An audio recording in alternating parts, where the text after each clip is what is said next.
உம்முடைய வேதத்தை நேசிக்கிறவர்களுக்கு மிகுந்த சமாதானம் உண்டு, அவர்களுக்கு இடரல் இல்லை. சங்கீதம் 119 165.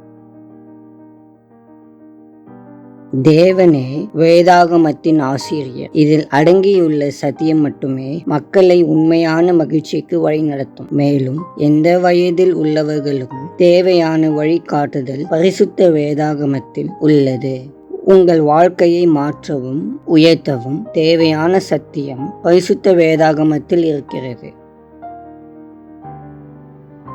அன்பின் பரலோக தகப்பனே, மகிமையின் தேவனே, உம்மை துதிக்கிறோம். ஆண்டவரே, உமது வார்த்தையில் உள்ள சத்தியங்கள் எங்கள் வாழ்க்கையின் அடித்தளமாக இருப்பதாக உமக்கு நன்றிகளை செலுத்துகிறோம். உமது சத்தியங்கள் எங்களுக்கு உண்மையான மகிழ்ச்சியை அளித்து உமது வழிகளில் எப்பொழுதும் வழி நடத்த எங்களை அர்ப்பணிக்கிறோம். சரியானது எதுவென்றும் தவறானது எதுவென்றும் பகுத்தறிந்து கொள்ளவும், தீமையை வெறுக்கவும், நன்மையை பற்றி கொள்ளவும் எங்களுக்கு உதவி செய்யும். இந்த நாளிலும் நாங்கள் சந்திக்கும் எல்லா மக்களுடனும் சமாதானமாக இருக்க பலப்படுத்தும். இயேசுவின் நாமத்தில் ஜெபிக்கிறோம் பிதாவே, ஆமென்.